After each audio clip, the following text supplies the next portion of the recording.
I remember having a conversation with a buddy of mine, and he was saying how he's getting older. He's in his 30s or something, and he's like, I'm gonna be, if I do have kids, I guess I'll be one of those kind of older dads, because I didn't have my kids in my 20s or whatever. Maybe I'll have like less time with my kids, and he was kind of stressing about it a little bit. But I think the truth is, when you look back at your life, you're not really looking at pure volume.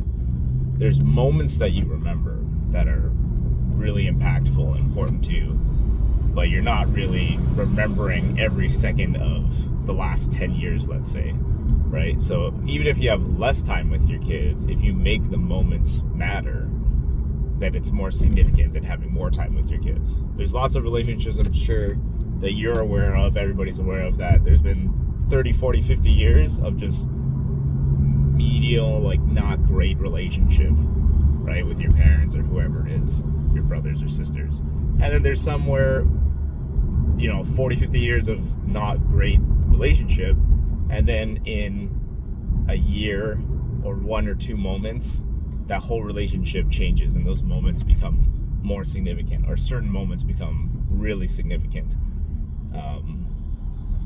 And again, the key there is, if you look back at your life, do you remember every second of grade 4, or is there like one or two really strong memories, right?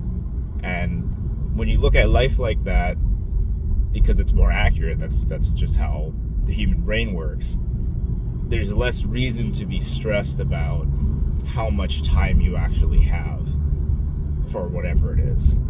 It's those significant moments that mean the most. It's not that you remember every second of however much time you had.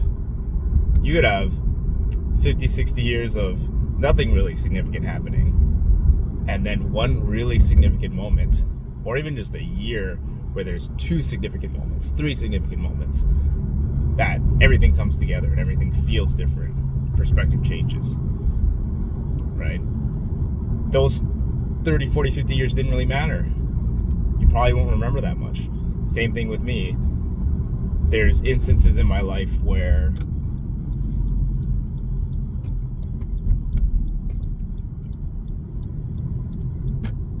I've had very little progress in a lot of time, right? Maybe 5, 6 years, minimal progress, minimal growth, minimal learning.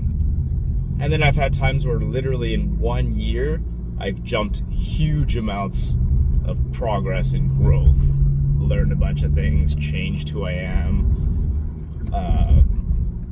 all kinds of things happening in a span of probably even less than a year, probably in a couple months. My whole mentality changed. Something happened, right? I learned something.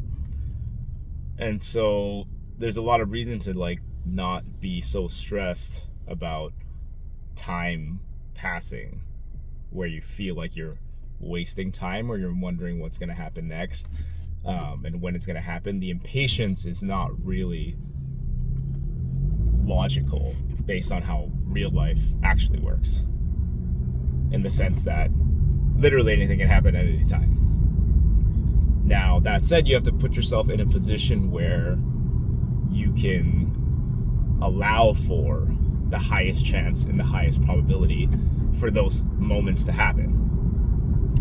If you're staying at home doing nothing all day, there's a very low chance that those moments can happen, right? Those change, growth, learn, perspective moments happen. But if you're going out, meeting people, making moves, getting this job, getting that job, meeting new people, whatever it is, there's a higher probability that those moments can happen. But just because the last, whatever, again, 10, 20, 15, whatever years, you haven't been doing that, it doesn't mean that you could just start doing it, putting yourself in these opportunistic positions, and in a month or two, something could happen. It might take longer, might take a couple of years, might take like 10 years of putting yourself in these opportunistic positions. But once you hit that, whatever moment it is, that's really all you're going to remember. You'll remember some key moments, like, oh yeah, that was a long time before that happened. But now they're just nothing more than some kind of faded memories, kind of like blurry dreams that you sort of remember, And that's kind of the same with me when I think of those years that were not huge with growth and learning and perspective and all that stuff in my life.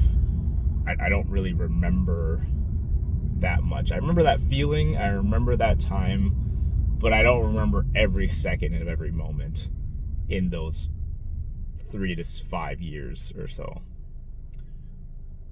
All I remember now is those significant moments and the progress I made, more so, which is more impactful in those years when I did find growth and find myself better. And yeah, I mean, I think that's something to keep in mind, right? I'm coaching myself here a little bit because even I have some impatience sometimes where I'm like, well, when is the next kind of thing gonna happen? But really, not like that whole impatience is not really logical because it could happen at any point. And the question, more importantly, is like, am I doing the things to put myself in a position where those things can happen? And I think for the most part, yeah, you could always be doing more, but I am taking steps, and the key is to be patient. It's funny because I'm following this screenwriters, film scripts and stuff like that, this type of Instagram inspirational, motivational kind of mindset for writing scripts and being a writer.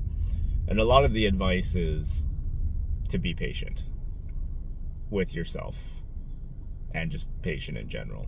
It's not the one who's the most talented, it's the one who's the most patient.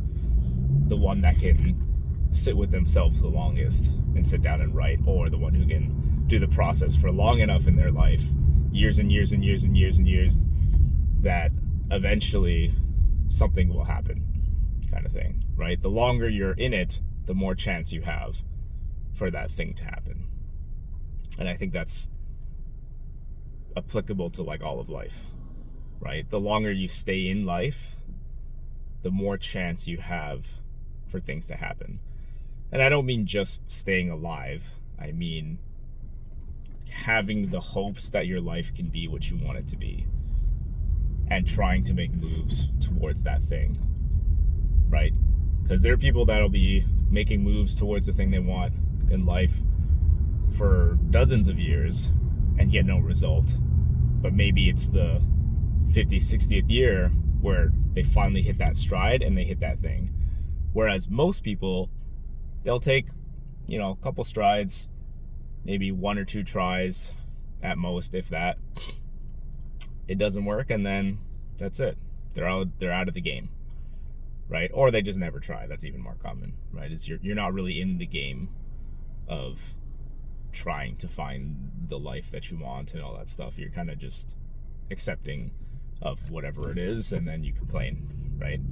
Acceptance is something else that's important to have in your life, but it's important to know when to apply that, right? When there's things in your life that you can't change, then you got to accept those things, of course. But there's a lot, I think, in people's lives that they can change that they think they can't, or they don't have the energy to, or they just think, more importantly, that they're going to fail.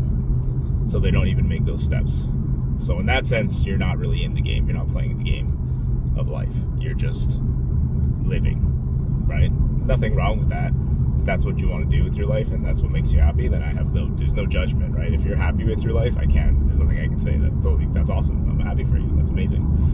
But if you want something out of life and you're not happy with it, there is a patience that's needed that goes along with actually how life works, at least from the perspective of your brain, which is those significant moments which matter more than the actual volume of time.